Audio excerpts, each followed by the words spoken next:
Se ambientando.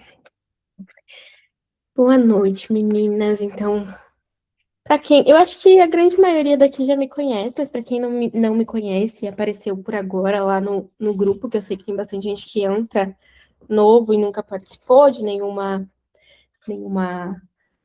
aula que a gente fez aqui, tá? Ó, a Esté chocada que ele é real e que moramos na mesma cidade. Olha aí, ó, dá pra rolar um encontrão, hein? Onde isso, meu Deus? Cadê essa informação? A Stephanie falou aqui, ó, no chat. Não tá aparecendo pra mim. Não tá aparecendo no chat pra você? O chat aparece, não aparece a mensagem da Stephanie. Aqui pra mim apareceu. Tudo bem, não tem problema. Pode seguir. Eu vou falando com você. Aí, pra quem não me conhece, eu sou a Isa, né? Do Isa Terapia. E aqui na comunidade a gente faz esses encontros eventualmente gratuitos, né? Pra gente ampliar esse nosso repertório enquanto criadores, né? Porque a psicologia ela já é muito solitária dentro da clínica e ela não precisa ser solitária dentro do digital, né? Então a gente sempre tem pego profissionais que a gente vê que são muito éticos, muito bons no que fazem, para trazer para cá. Da outra vez a gente trouxe a Isa Denek, nossa, eu sempre acho difícil falar o nome dela, Dekenis, acho que é isso. E ela faz mais a arte dos carrosséis, né, e tal, ela manda muito bem nisso. E aí, dessa vez, a gente quis trazer o Vini, né? Que manda super bem, não só no Instagram, mas principalmente no TikTok, né? Que foi onde ele mais cresceu até hoje aqui. E ele vai conversar com vocês sobre o algoritmo do TikTok, gente, que eu não faço ideia de como funciona. A gente que tá dentro da plataforma também não, mas a gente vai aprendendo. Adivinhar, né? A gente vai aprendendo a lidar com. Muito bom. Então, eu vou passar a palavra para Vini, para ele dar o início da aula dele. Qualquer coisa, eu tô Legal. aqui, tá? E se alguém mandar alguma coisa no chat, eu vou te falando também. Tá bom, obrigado, Isa. Bom, gente, deixa eu só anotar, porque tá meio barulhento.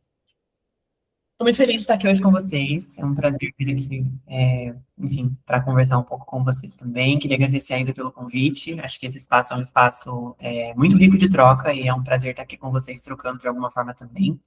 A ideia de hoje é, como a Isa trouxe, simplificar algumas coisas um pouco complicadas, né? Acho que esse é um jeito, Vini, de fazer as coisas.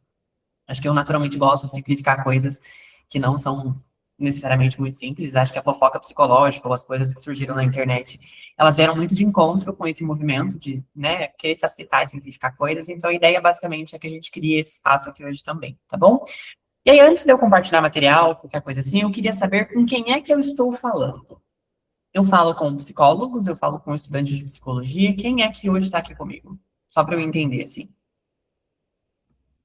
Vocês podem abrir o microfone se quiserem também. Sério. Eu sou psicóloga recém-formada, formei no final do ano. Ah, legal, obrigado. Boa noite, eu também sou psicóloga recém-formada, formei no final do ano. Uhum. A Natália comentou também, recém-formada, precisa de mulheres e canais, finalizando o curso. Tá, beleza. Acho que majoritariamente, pelo que eu tô vendo aqui, são ou recém-formados ou pessoas finalizando o curso também. Beleza. Depois eu explico para vocês porque que essa informação é importante. Inclusive, a gente vai falar um pouquinho sobre isso, tá? Bom, vou compartilhar minha tela com vocês. Por favor, me sinalizem quando vocês estiverem vendo.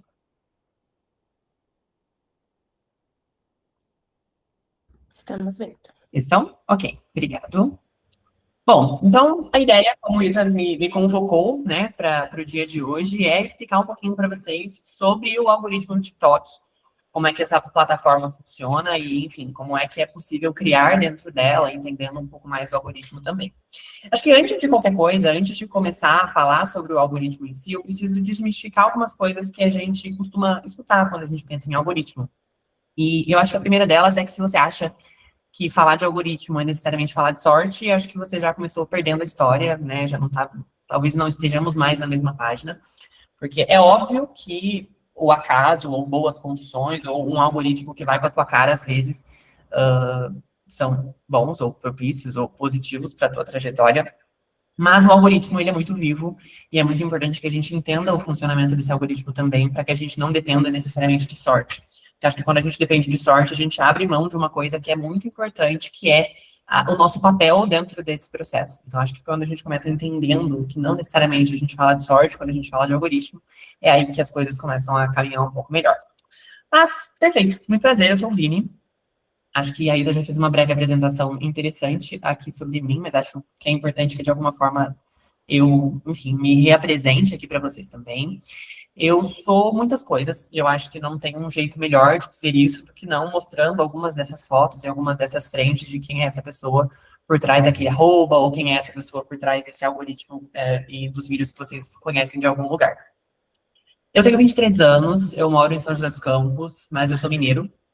Eu venho de uma família muito amorosa, muito grande também. Eu sou o mais velho de 4 irmãos. Na verdade, eu sou o único homem. E aí, essas 3 garotas que estão aí na foto abraçadas comigo são minhas 3 irmãs. Eu decidi vir morar em uma cidade maior, porque eu venho de uma cidade de 15 mil habitantes.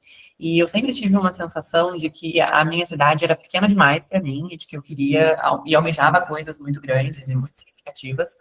Eu entendia que eu precisava, enfim, tomar algum tipo de ação e me movimentar em direção a coisas que eram importantes para mim. E eu vim para a cidade que eu moro hoje, que é uma cidade de quase 1 milhão de habitantes, justamente porque eu queria me desenvolver profissionalmente. E vim com o sonho de fazer psicologia embaixo do braço. Cheguei aqui sem conhecer ninguém, sem conhecer absolutamente nenhuma pessoa dessa cidade, sem entender muito bem o que aconteceria dali para frente.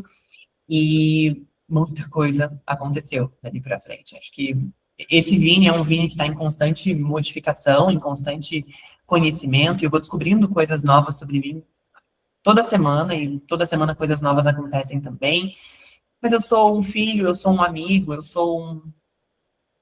Nossa, gente, eu sou tantas coisas. Eu sou psicólogo de pessoas, eu sou paciente de outros, eu sou fonte de inspiração para muitos, muito, embora eu ache esse um lugar um pouco difícil de visualizar quando eu paro para pensar em inspirar outras pessoas, mas eu também ocupo esse lugar para alguns deles. Eu faço grupos de estudos, eu sou aluno, eu sou professor às vezes, então eu sou várias coisas. Acho que eu sou vinis diferentes para pessoas diferentes, e acho que é importante abraçar e acolher essa minha multiplicidade de frentes, assim, porque não acho que a gente se resume a uma coisa só, e eu acho que eu gosto de abraçar com muito carinho essas frentes todas do Vini também, tá? E aí, assim, muito provavelmente, em algum grau, mesmo que você não me conheça necessariamente, se você hoje viu que ia rolar uma aula sobre TikTok, que tinha um menino vindo aqui falar com vocês sobre esse assunto, você foi olhar quem era o Vini da fofoca psicológica e você deve ter me encontrado de algum jeito. Mas eu costumo dizer que a fofoca psicológica e tudo que ela se tornou é a ponta do iceberg, né? Eu acho que essa é a melhor forma com a qual eu consigo visualizar o que esse bordão ou que esse conjunto de palavras se tornou, né?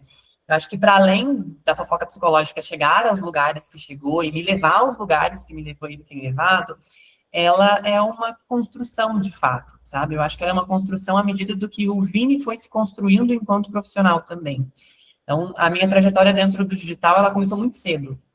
Eu venho de uma cidade muito pequena e de uma cidade em que eu tinha a sensação de que eu conhecia todo mundo. 15 mil habitantes é o que tem hoje no meu bairro, por exemplo.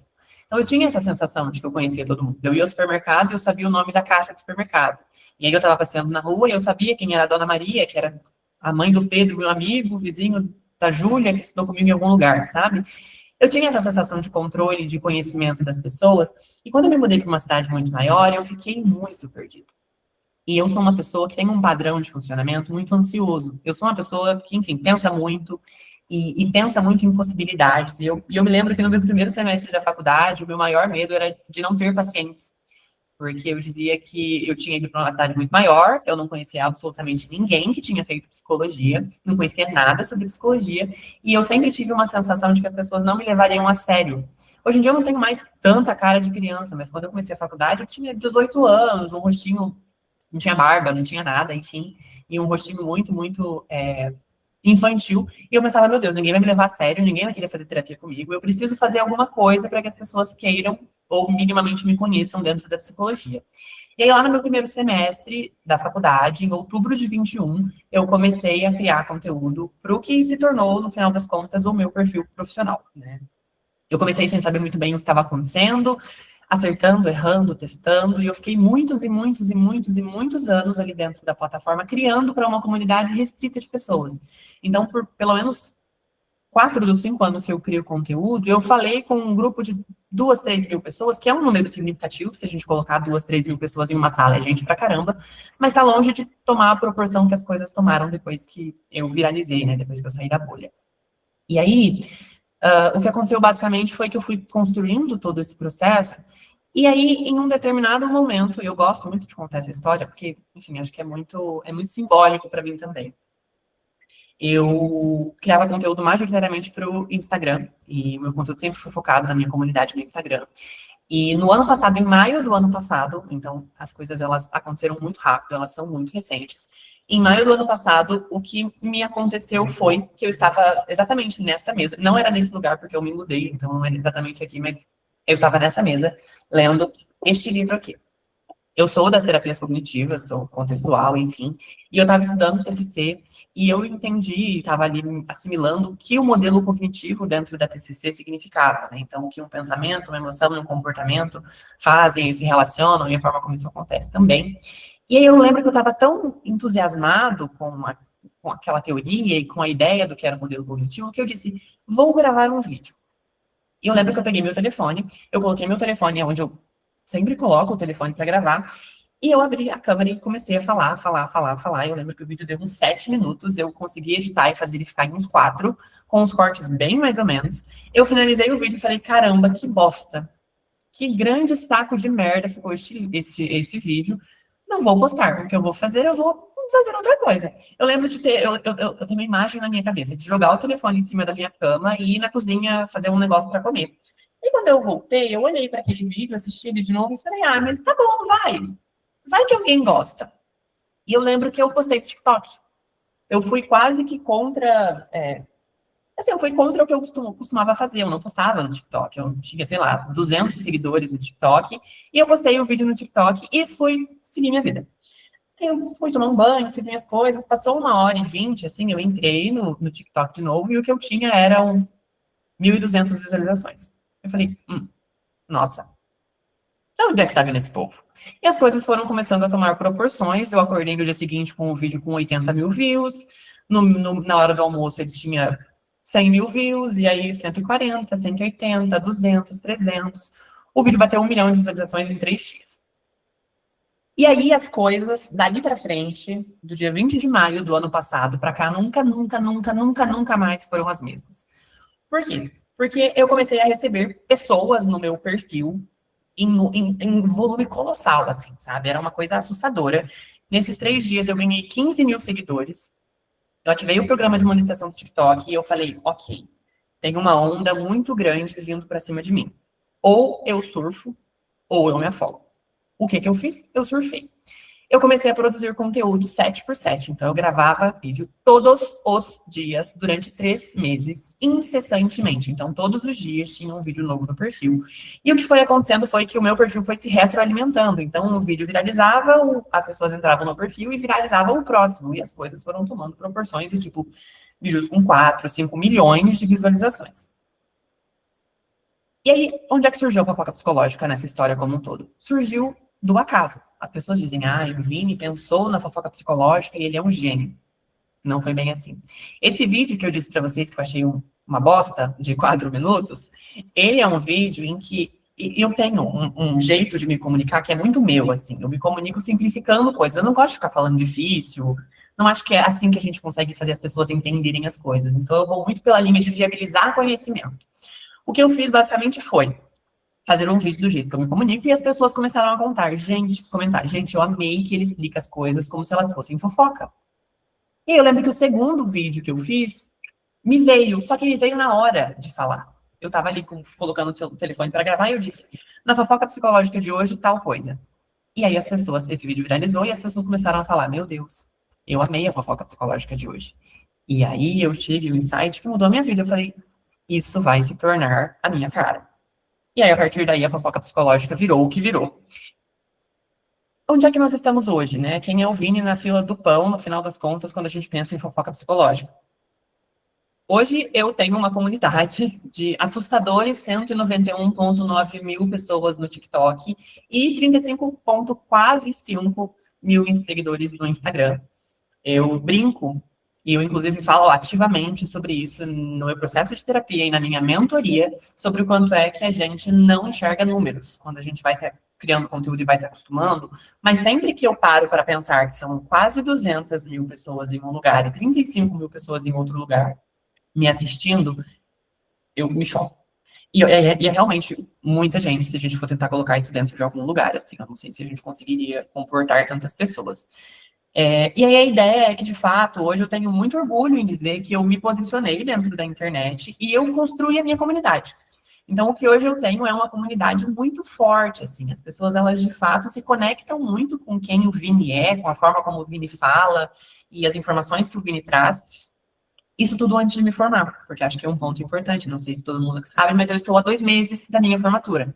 Então, eu estou hoje no 10º semestre da faculdade e, assim, eu não consigo mensurar para vocês a quantidade de oportunidades que eu tive e que eu continuo tendo o tempo todo a partir da permissão que eu me dei de criar conteúdo para a internet.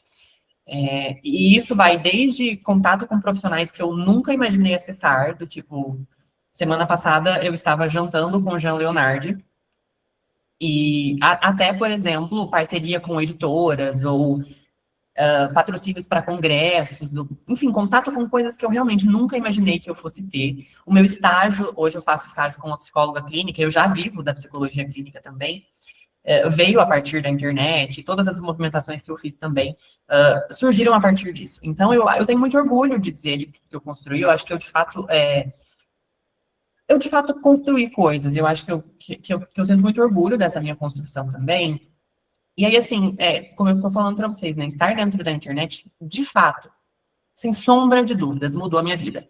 Se eu coloco o Vinícius de 1 ano atrás e comparo com o Vinícius de agora, eu sou outra pessoa. Eu era um estagiário que trabalhava em uma multinacional, em psicologia organizacional, mesmo detestando psicologia organizacional. Eu ganhava uma bolsa mensal e era aquele o dinheiro que eu tinha para fazer as minhas coisas. E faz literalmente 1 ano que isso aconteceu e a minha vida nunca, nunca, nunca mais foi a mesma, assim. De maio do ano passado para maio desse ano, que é o mês que está chegando aí, eu posso dizer que eu me tornei outra pessoa, e que eu acessei lugares que eu imaginei que eu fosse acessar com 10 anos de formado, que é o que os professores da faculdade sempre me disseram que ia acontecer. Você só vai ter sucesso, você só vai ganhar dinheiro, você só vai ver a cara de qualquer coisa que pareça com sucesso profissional quando você estiver com 10 anos de clínica, depois de suar muito. E não foi o que aconteceu. Então, eu acho que depois que eu entendi isso, e eu entendi que eu não tinha mais que ter aquele medo que o Vini que começou o curso tinha, de que eu não ia ter procura, ou de que as pessoas não iam querer fazer terapia comigo, porque a onda que veio de pessoas era justamente o contrário, e me diziam isso o tempo todo, eu entendi que eu tinha um papel para além disso dentro da internet. E foi aí que eu decidi iniciar o processo de mentoria. Então, hoje eu também facilito o processo de criação de conteúdo de outros criadores, outros estudantes e psicólogos formados também. E, enfim, o CriaPsi, que é a minha mentoria de criação, nasceu em setembro do ano passado e estamos hoje na 7ª turma, ele acontece de maneira mensal. E basicamente, o que eu fiz aqui para vocês, então eu estou sendo bastante generoso em relação a isso, eu compilei a ideia da mentoria aqui dentro em um catadão de informações muito gerais, mas com foco no algoritmo do TikTok, porque eu acho que se a ideia é facilitar, eu estou aqui para facilitar de alguma forma também, tá bom? Tá, vamos lá. Eu acho que, assim, antes de falar de algoritmo ou de qualquer coisa do gênero, eu preciso voltar para o pilar que sempre vai nortear e que sempre norteou a minha criação de conteúdo. E eu acho que é o diferencial de qualquer pessoa que se propõe a estar no digital, que é focar em conexões e não necessariamente em números. O que diz respeito a esse processo de se conectar e de focar em conexões? É muito engraçado quando eu converso sobre isso com os meus mentorados, porque eles costumam ficar um pouco assustados quando eu digo isso. Mas quando a gente parar para pensar em relações que a gente tem na nossa vida, né? As nossas relações, elas são majoritariamente, eu não sei se vocês vão conseguir me trazer um exemplo que não envolva, relações de troca. Absolutamente todas as nossas relações são relações de troca. Você vai me dizer, Vini, mas a minha relação com a minha melhor amiga é a relação mais real e mais genuína que eu conheço. Eu vou dizer, ótimo. Mas ainda assim, ela é uma relação de troca. Você sente algo a partir daquela relação, a outra pessoa sente algo a partir daquilo também, e vocês trocam essa sensação, e isso mantém a relação de vocês. Que seja o estar bem com aquela pessoa. Ainda é uma relação de troca. Quando a gente pensa na criação de conteúdo, a gente, de fato, vai pensar em uma relação que é baseada em troca. A pessoa não vai te seguir se ela minimamente não entender que você tem algo a oferecer para ela. Que seja entretenimento, que seja uma fonte de conteúdo facilitado, ou que seja, sei lá, qualquer outra coisa. Entretenimento e diversão vai envolver uma relação de troca. Sei lá, você segue o Brino, que é aquele criador de conteúdo super engraçado da internet. Você segue o Brino porque você acha ele engraçado, a relação de troca que envolve ali é porque você se diverte, gasta seu tempo pensando em coisas que não o chato do seu chefe, sei lá, sabe?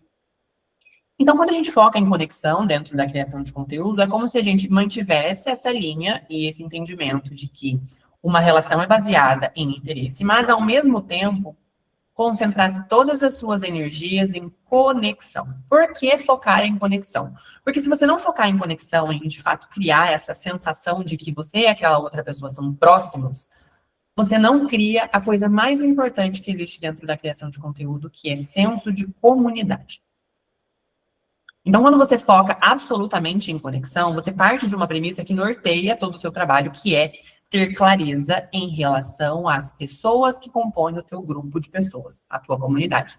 Isso significa que você precisa entender com quem é que você está falando, por que é que você está falando com essas pessoas. Por que eu perguntei para vocês quem é que estava aqui? Porque se eu estivesse falando, e eu sei que não era um caso, mas com um grupo de engenheiros, eu não poderia falar com vocês da forma como eu estou falando. A gente precisa adaptar a nossa comunicação ao grupo de pessoas que a gente quer se comunicar. E também, para além disso, é muito importante entender que, para que você tenha uma comunidade, a gente tem que partir da premissa de que pessoas estão dentro da comunidade e de que pessoas estão fora da comunidade. Ou seja, você não necessariamente precisa e vai agradar todas as pessoas. Você não necessariamente precisa e vai se conectar com todas elas. A conexão vai ser sempre focada nas pessoas com as quais você quer se conectar. Isso vai gerar no teu público identificação, então as pessoas se conectam a você porque de alguma forma elas se identificam contigo. Isso vai trazer essa sensação de proximidade, e isso é uma coisa muito doida. Eu tenho passado por uma série de coisas nos últimos 6 meses que são conquistas pessoais muito importantes para mim.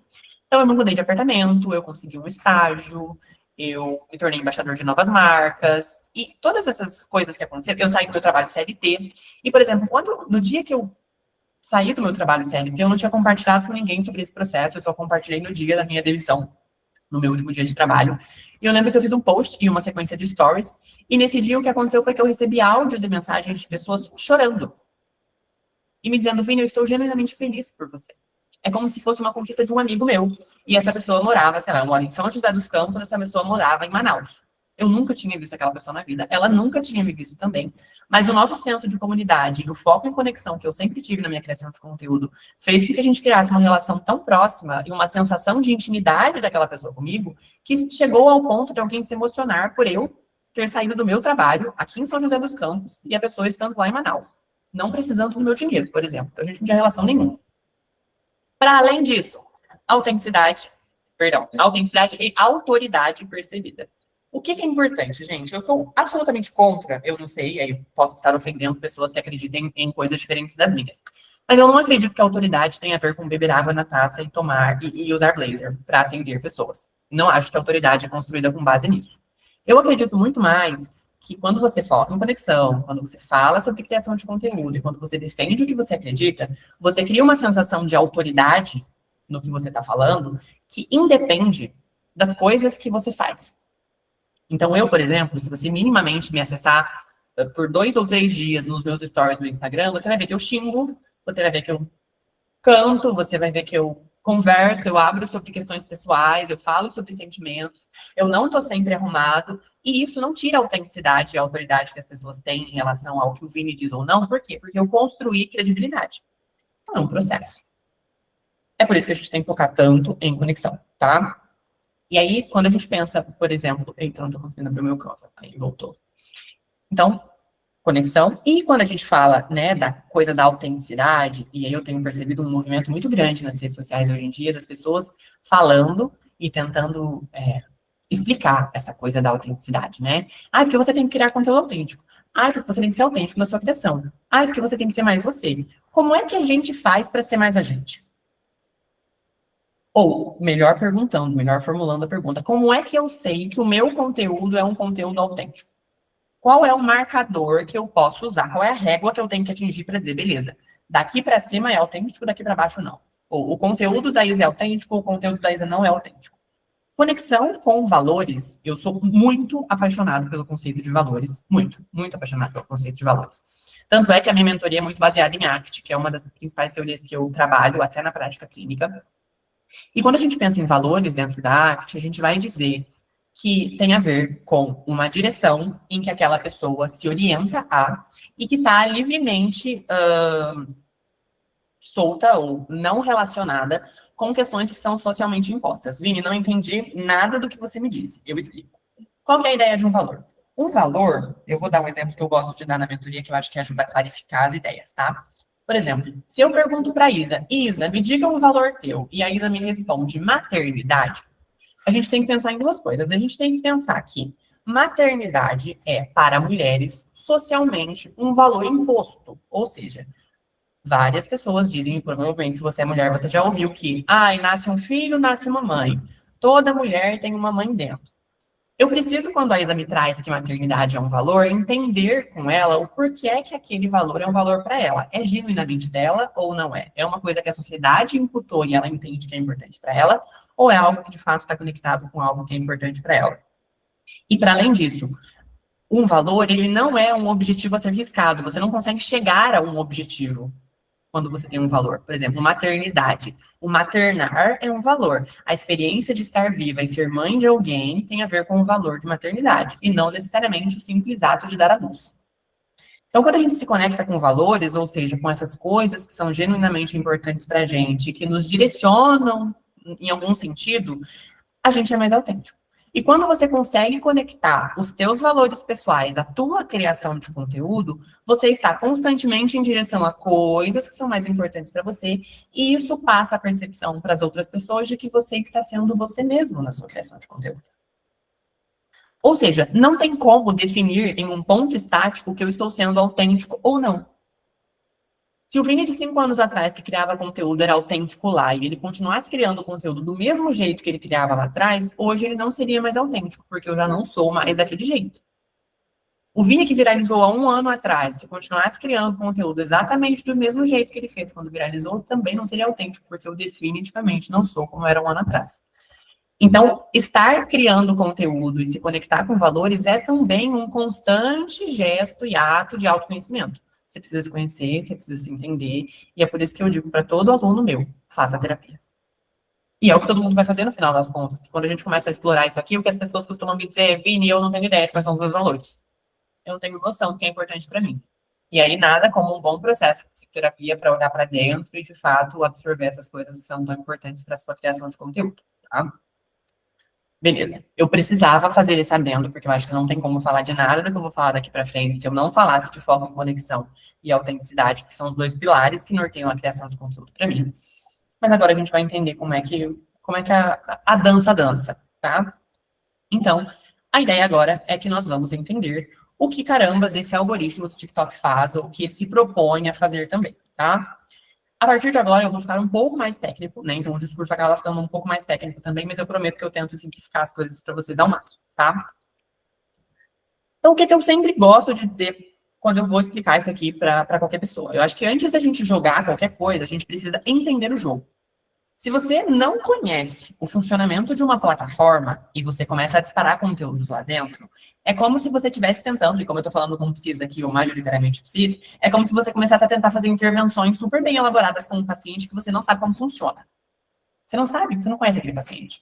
Se você não conhece o paciente, você ocasionalmente pode acertar numa intervenção, mas aquilo não vai construir processo com aquela pessoa.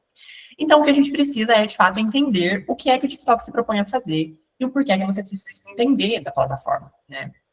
E aí, a primeira coisa que acho que a gente tem que derrubar é que o TikTok não tem a ver com seguidores.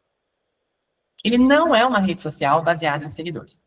Ele, basicamente, eu brinco que o TikTok ele é um experimento comportamental e a gente é ratinhos em análise do comportamento. Porque ele, basicamente, vai avaliar se a pessoa tem interesse, se ela repete padrões, e se existe algum tipo de manutenção de ciclo dentro daquela plataforma. Então, ele vai basicamente avaliar tudo que você faz e tudo que ele apresentar para você a partir dali vai ser norteado com base no teu comportamento. Então, esse é um ponto bastante importante, tá? Esqueçam a ideia de que necessariamente ter seguidor significa que você vai ter grandes números ou qualquer coisa nesse sentido, tá? Existem 3 sistemas gerais que regem o TikTok, tá? Então, são 3 principais padrões de funcionamento. Vini, eles funcionam isoladamente? Não, eles são 3 sistemas de fato que norteiam o funcionamento e eles se interconectam de alguma forma, tá? O primeiro deles a gente vai chamar de entrega fria, ou que popularmente a gente conhece como for you ou para você. O que acontece no modelo de entrega fria, né? No sistema de entrega fria do TikTok? O teu conteúdo, ele vai ser testado com pessoas que não te conhecem. Então, o que ele vai fazer, né, basicamente o que o algoritmo quer entender, é se o teu conteúdo é minimamente relevante e se ele desperta interesse em cérebros que não têm conexão com você. Então, por exemplo, a Isa está produzindo um conteúdo e aí ela acabou de postar o conteúdo no TikTok. O que ele vai fazer? Ele vai pegar aquele conteúdo e ele vai jogar na For You de algumas pessoas.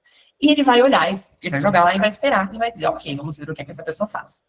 Se existirem interações, o TikTok entende que aquele vídeo é minimamente relevante e ele vai ampliando essa entrega. Nesse caso, então, não existe privilégio de seguidor, por quê? Porque eu posso ser um perfil com 2 ou 20 milhões de seguidores e a For You vai ser entregue do mesmo jeito. Ele vai disparar aquele conteúdo para as pessoas e vai esperar a reação comportamental ao estímulo. Quanto mais reação comportamental existir, mais o algoritmo entende aquele conteúdo como relevante, mais ele vai entregar. É por isso que a gente escuta, às vezes, as pessoas dizendo, meu vídeo caiu na For You. O que significa o vídeo cair na For You? Significa que o algoritmo começou a entender teu vídeo como relevante e ele está mandando o teu vídeo para várias pessoas. As pessoas estão entendendo daquilo, reagindo àquele estímulo, o algoritmo entende como relevante e vai estimulando a entrega. É basicamente isso que cair na For You significa na vida real, né? Quando a gente pensa no funcionamento real do sistema. Para além disso, a gente tem o sistema, né, ali, o pilar de retenção de atenção. O pilar de retenção de atenção, ele é muito importante, inclusive, quando a gente pensa em monetização do TikTok. Diferente do Instagram, o TikTok, ele tem um modelo, de fato, de funcionamento que monetiza para os criadores com base em visualização. Mas não é visualização por si só, a gente vai chamar a visualização que é paga dentro do TikTok de visualização qualificada. Uma visualização qualificada dentro do TikTok, ela vai basicamente avaliar o tempo que aquela pessoa ficou dentro do vídeo, então se houve retenção, se houve replay, se houve interação, se houve compartilhamento. Então, basicamente, ele só quer entender se existiu atenção sustentada naquele conteúdo. Por que o TikTok monetiza? Ele quer, e ele de fato conseguiu, que as pessoas estejam cada vez mais dentro da plataforma. Se ele começa a bonificar criadores de conteúdo que conseguem fazer com que as pessoas fiquem nos vídeos, é como se ele aumentasse o tempo de permanência das pessoas dentro da plataforma. Aquilo, de alguma forma, gera algum tipo de benefício para o aplicativo. O que ele fez foi bonificar os criadores por conta disso. O que psicologicamente a retenção de atenção significa?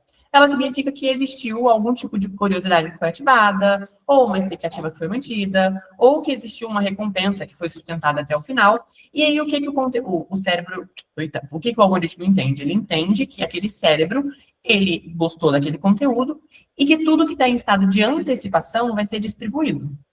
Ou seja, se existe ali uma perspectiva de que aquele vídeo vai me entregar mais coisa e a pessoa continuou naquele vídeo, ele entende aquele vídeo como relevante e aí, de novo, ele encaminha para mais pessoas.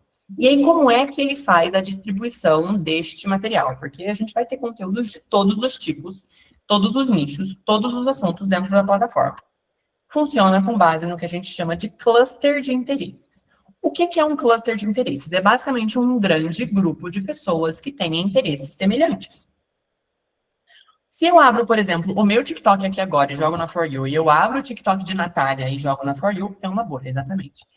Vão ser conteúdos diferentes. Por quê? Porque o algoritmo está constantemente avaliando o meu comportamento de usuário dentro da plataforma e ele vai me entregar só o que eu gosto de consumir. Por quê? Porque isso aumenta o meu tempo de permanência no aplicativo. Se eu ficar muito tempo dentro de um aplicativo, quer dizer, se eu quiser ficar dentro de um aplicativo, mas os vídeos de lá não tiverem nada a ver com os meus assuntos de interesse, eu vou sair. Então, constantemente, o algoritmo está avaliando o teu interesse, e quando existe essa distribuição de conteúdo e o algoritmo vai entendendo se aquele conteúdo é relevante ou não lá dentro da For You, é como se ele fosse ampliando a bolha. Então, ele vai distribuindo para mais pessoas, para mais pessoas, para mais pessoas, até que chega um momento em que você sai da bolha. Foi o que aconteceu comigo. E aí, pessoas que não necessariamente tinham interesse nesse assunto, acessam o meu conteúdo, elas se interessam por ele, e aí acontece um ampliamento de bolha muito desproporcional. E aí, a gente sai da bolha de fato. Por isso que a gente, furei a bolha. Sair do cluster de interesse de zona geral das pessoas. Se eu, por exemplo, resetasse criasse uma conta nova no meu TikTok hoje, o que é que o algoritmo iria fazer? Se alguém não tem TikTok e vai instalar, repare no que vai acontecer. Você vai criar um perfil no TikTok. E a sua For You, ela vai ser absolutamente aleatória. Não vai ter padrão nenhum, não vai ter zona de interesse nenhuma. Por quê? Porque o algoritmo não te conhece. A partir do momento que você começa a interagir com a plataforma, a partir do momento que você começa a entregar para ela algum tipo de interesse real, que seja assistir a um vídeo até o final, automaticamente esse filtro vai começar a acontecer e a tua bolha vai começar a ser remodelada. E isso é feito constantemente, não é como se eu fizesse a bolha do vinho uma vez só e pronto. Não, por exemplo, se eu me mudei, né? E esses dias eu estava pesquisando inspirações de decoração. Minha For You por uma semana foi só sobre decoração de casa. Ou se eu começasse a pesquisar sobre receitas por uma semana, minha For You ficaria em receitas. Porque ele vai entendendo que a sua zona de interesse também é maleável. Então, não é como se ele entendesse que você só gosta de uma coisa, mas ele vai adaptando o teu algoritmo justamente à forma como você se comporta dentro da plataforma. Faz sentido isso aqui? Muito? Beleza, ótimo. Show. Então, entendemos a parada do porquê é que o sistema funciona como funciona, como é que ele distribui a atenção, como é que ele avalia relevância ou irrelevância. Ok. Por que a gente precisa pensar em retenção, gente? E aí é muito importante que a gente, de fato, seja estratégico quando a gente pensa em retenção. Porque a retenção, como eu mostrei para vocês, é basicamente o que vai fazer com que o conteúdo seja lido como relevante ou não. Então, é muito importante que a gente entenda por que é que a retenção acontece, ou por que é que um cérebro ele decide ficar dentro de um conteúdo. Para falar sobre esse assunto, eu acho que é importante que a gente problematize a quantidade de estímulos que a gente tem hoje. Né? O que acontece hoje é que a For You não tem fim. Né? Quando a gente deixou de consumir conteúdo de pessoas que a gente conhecia e começou a ter acesso a criadores de conteúdo que não necessariamente estavam na nossa zona de contato, a gente automaticamente foi hiperestimulado a ter acesso a Gente, mas é um turbilhão de informações e a gente precisou começar a brigar por atenção. Então, quando eu falo de retenção, eu falo de fato de uma briga por atenção. A gente precisa dar um jeito de fazer com que o nosso conteúdo tão impactante que ele faça a pessoa ficar.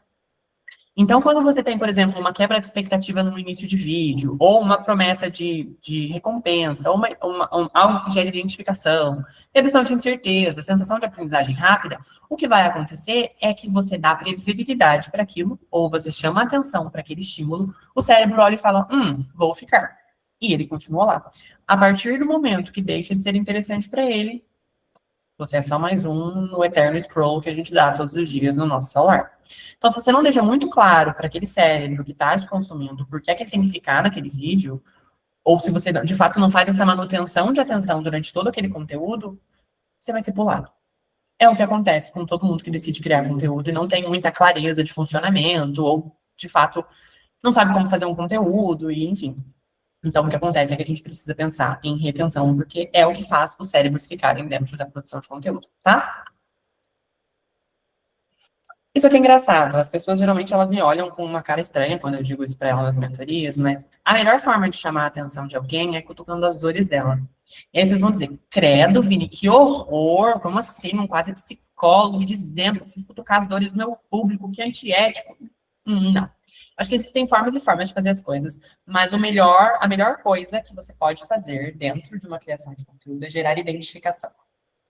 Quando você gera identificação, você está necessariamente cutucando as dores de alguém. Quando eu crio, por exemplo, um conteúdo falando sobre perfeccionismo, por exemplo, e eu defino uma estrutura para falar de perfeccionismo e eu faço com que aquele vídeo ele gere identificação em pessoas. Provavelmente, se você for perfeccionista e esse vídeo aparecer na sua For You, você vai ficar. Por quê? Porque você se identifica.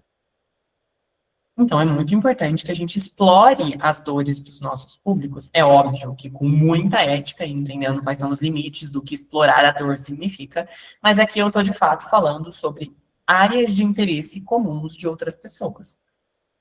A gente, e eu falo isso para os meus alunos, a gente é da psicologia, e talvez a gente seja uma das áreas, eu não consigo enxergar outra, que tenha tanto potencial para assunto. Absolutamente tudo envolve psicologia. Você consegue relacionar psicologia com qualquer coisa que você quiser. Então, sabendo explorar, existe um universo de possibilidades que é assustador, assim. É incansável, dá para você fazer e fazer e fazer e fazer e fazer. E aí é por isso que eu sempre volto àquele pilar do posicionamento muito rápido. Então, o teu vídeo ele tem que ter um posicionamento de 3, 5 segundos iniciais que chamem a atenção do público, porque senão ele te passa para cima e você pode ter feito um vídeo de 1 minuto muito lindo, falando coisas muito inspiradoras, ninguém vai ver.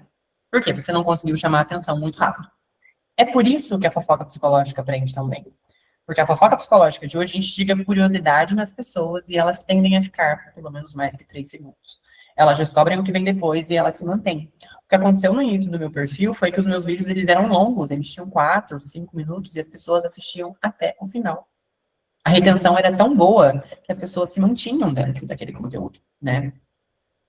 Então é muito importante que esse posicionamento muito claro ele aconteça e que você sempre pense o que é que eu estou dizendo aqui e o que é que isso faz com quem está assistindo a esse vídeo.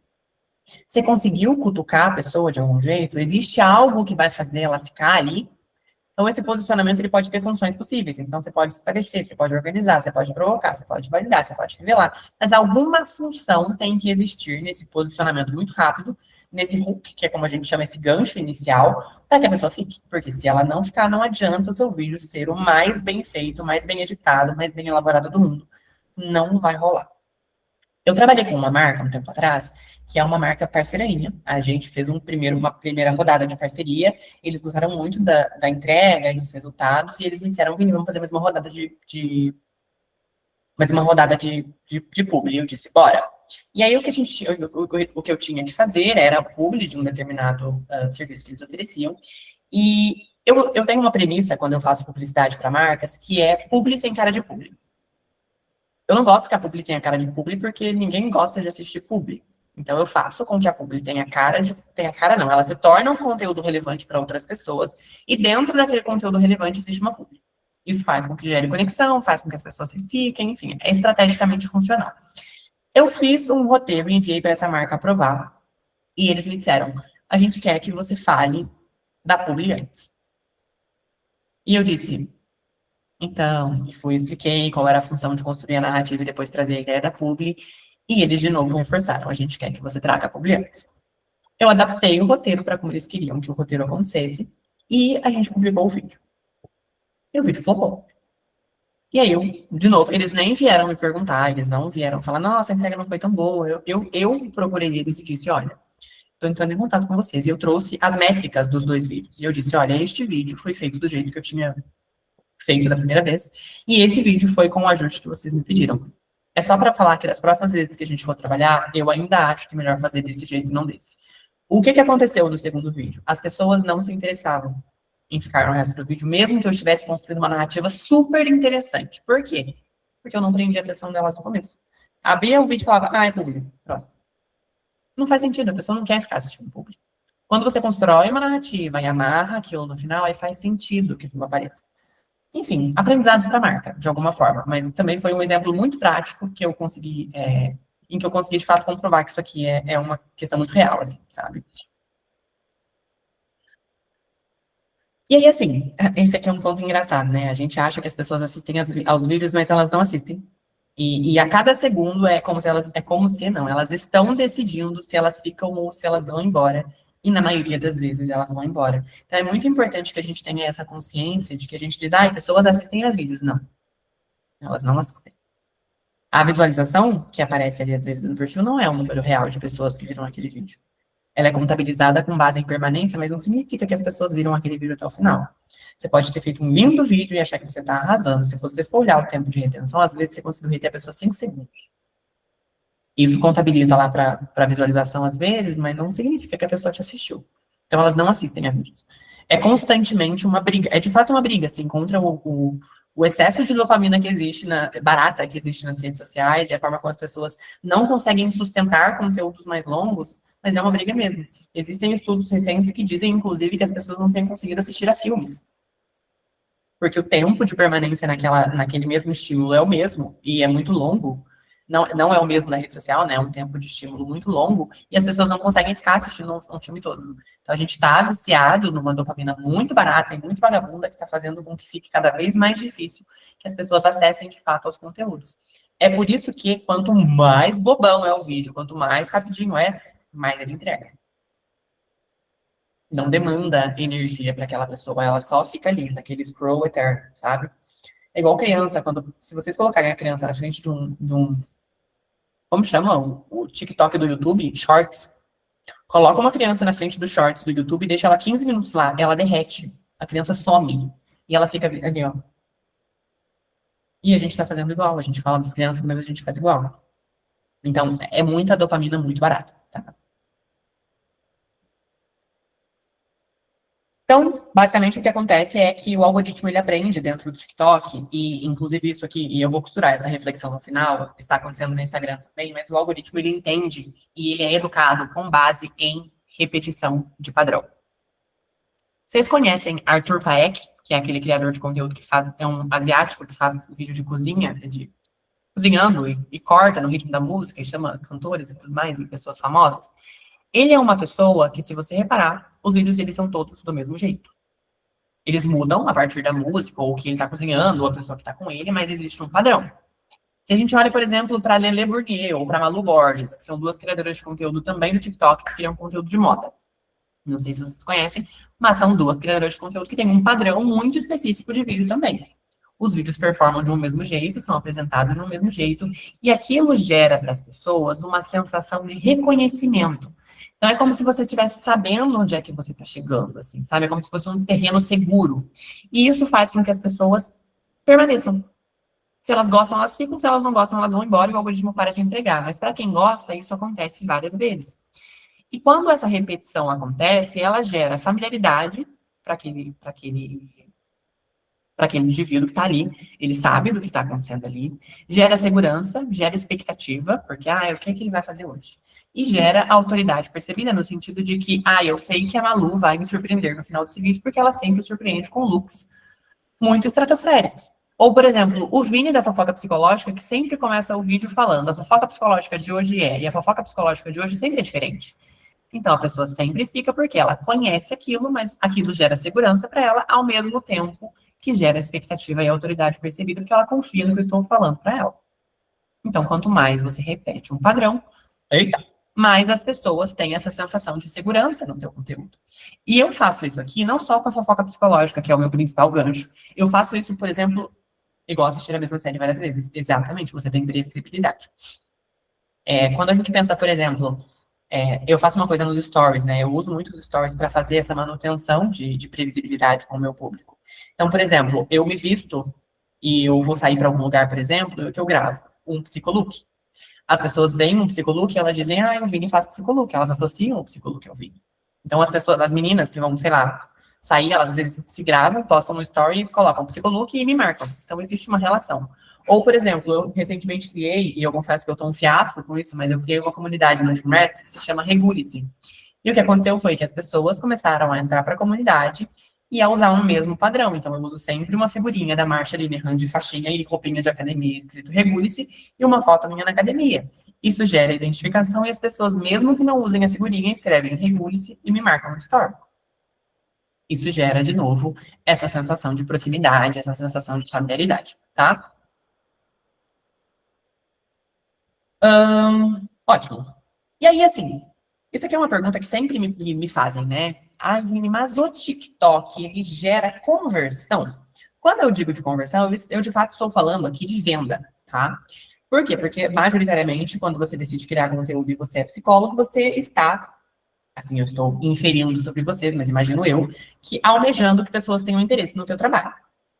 é isso que me fez iniciar minha produção de conteúdo, é o que majoritariamente eu escuto de alunos e até de alguns pacientes que falam de criação de conteúdo dentro dos processos de psicoterapia de cada um deles.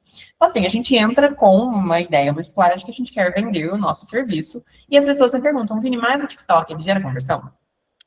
Eu acho que, antes de te responder isso, eu acho que é importante que a gente pense em dados. Eu disse para você sobre o quanto é que o TikTok ele é uma rede muito acessada, mas existe uma média global, inclusive deste ano, da Blank Spaces, que vai dizer que uma pessoa passa, em média, 95 minutos por dia dentro do TikTok.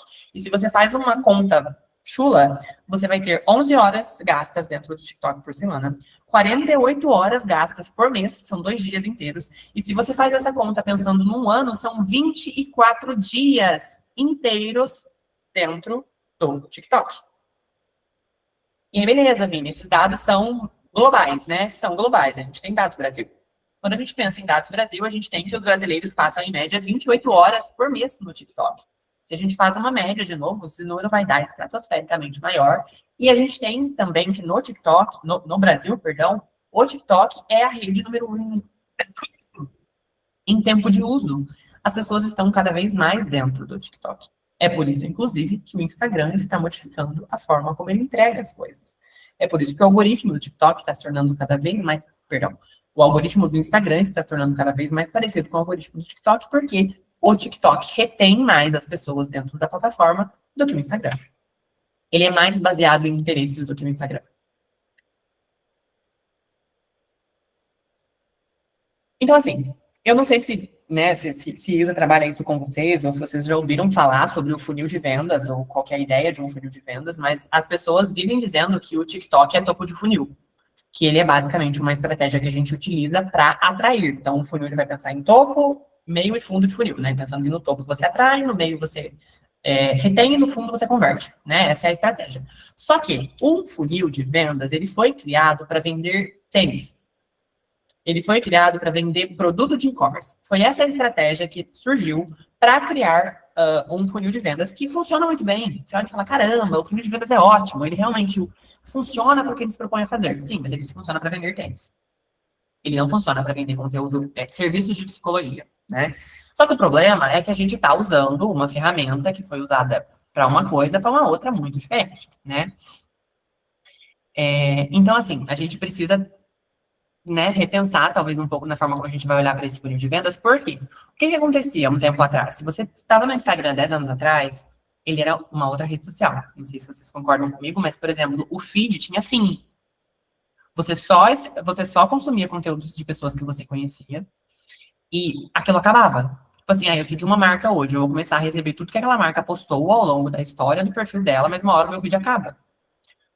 Aí funcionava muito bem a estratégia de meio, de topo, meio e fundo de funil. Por quê? Porque eu entrava num perfil, eu acessava um conteúdo que me atraía, eu tinha um conteúdo que me retinha, e no final das contas eu era atraído por uma coisa que me fazia fechar uma venda. Funcionava muito bem. Hoje em dia, você pode criar um vídeo com foco em fundo de funil e você atrair várias pessoas novas. Você pode criar um vídeo para atração de pessoas e esse vídeo não tem entrega. Então, no final das contas, o funil ele fica dependente de uma coisa que ele não manda mais, porque o algoritmo não funciona mais do jeito que ele funcionava. Para falar a verdade, não existia algoritmo antes, né? A ideia da distribuição de conteúdo era uma outra também. Então, qual que é o problema? O problema é que a gente tentou encaixar serviço de saúde mental numa estrutura que foi desenhada para vender tênis. Então, quando as pessoas dizem o TikTok ele não converte, talvez a gente esteja olhando da forma errada. Por quê? Porque o TikTok, ele não é uma plataforma de intenção. O Google é uma plataforma de intenção. Então, sei lá, você quer psicólogo e você mora em São Paulo. Você vai jogar no psicólogo ansiedade São Paulo. O que o Google vai fazer? Ele vai te entregar um psicólogo que trabalha com ansiedade em São Paulo. Você já tem uma intenção quando você entra no Google e pesquisa determinada coisa, certo? Isso não acontece quando as pessoas acessam o TikTok. Ou, majoritariamente, não acontece, né? Ok, você às vezes quer até acessar um conteúdo específico, você pesquisa lá e acha o que você quer. Mas as pessoas não entram no TikTok pesquisando psicólogo, atendimento, Belo Horizonte. Elas entram majoritariamente no TikTok porque elas estão em busca de nada. Elas querem scrollar, gastar o tempo delas lá dentro. E aí elas vão encontrar você, que é uma pessoa querendo vender serviço de saúde mental para ela, quando ela não está procurando. Então, a distância entre esse vídeo aqui me tocou e vou agendar uma consulta com a Isa, gente, é um gap deste tamanho. E aí, quando a gente pensa em funil de venda, a gente ignora completamente essa distância, ou o processo que existe para uma pessoa decidir e entender e assimilar que ela quer fazer psicoterapia. Então, de novo, a gente está olhando para a estratégia de um jeito errado. Então, o funil clássico, né, a ideia dele é, a gente sempre vai dizer, né, quando a gente pensa em funil, que a gente tem que reduzir fricção, ou seja, que eu preciso fazer com que o acesso à compra daquele produto específico seja o mais rápido possível. O TikTok, muito inteligente que é, criou o quê? O TikTok Shop. O TikTok Shop funciona muito bem quando a gente se propõe a falar de funil de venda, e ele reduz fricção, porque você tem uma plataforma de venda dentro da mesma plataforma que você consome conteúdo. E os anúncios do TikTok Shop são distribuídos junto dos anúncios do vídeo. Ele reduz completamente a fricção. Os índices hoje de venda, de compra e venda dentro do TikTok Shop são bizarros de enormes. Por quê? Porque não existe fricção. A pessoa já está dentro da plataforma, ela olha um jogo de cabide de 50 cabides a R$10, ela vai dizer, caramba, vou comprar. Só não está liberado para todos. O TikTok Shop? Vender no TikTok Não, Shop? o Instagram. O Instagram tem o Instagram Shop agora também, só que não tá liberado para todos ainda. Tô sabendo desse babado aí. E aí, assim, isso funciona muito bem, né? Quando a gente volta a falar de venda de cabide, venda de tênis, venda de cortina, qualquer coisa assim. Mas não funciona com saúde mental, porque fricção dentro do processo de decidir fazer psicoterapia é inerente. A pessoa vai pensar se ela quer fazer terapia ou não. O Insta é muito carinhoso do TikTok. Ele é, gente, ele é. E, de fato, o algoritmo ele está se modificando. Daqui a pouco eu vou falar sobre isso com vocês também, tá?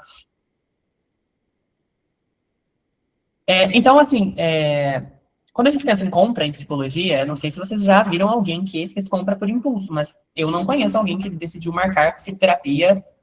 Eu acordei hoje de manhã e decidi marcar psicoterapia porque eu vi um anúncio no Google Ads. Não, a pessoa ela tem um processo de decisão, até um processo de autopercepção, de dificuldades e tudo mais. E aí a gente acaba usando essa métrica muito errada para pensar em conversão dentro do TikTok, porque a gente olha e pensa, eu vou medir quantos seguidores viraram pacientes essa semana dentro do TikTok. Mas essa pergunta é muito mal formulada, porque o que o TikTok produz é aceleração de confiança, mas ele não produz conversão imediata. O que acontece é que as pessoas começam a se identificar contigo e vão gostando do que você está falando ali dentro da rede social, e isso vai nutrindo nelas essa ideia de que, caramba, o Vini é uma pessoa apta para ser meu psicólogo. E aí o que acontece? Elas dizem, Vini, eu quero ser seu paciente. E aí eu digo o quê? Estou me formando. Preciso que você espere. E o que as pessoas fazem? Elas esperam.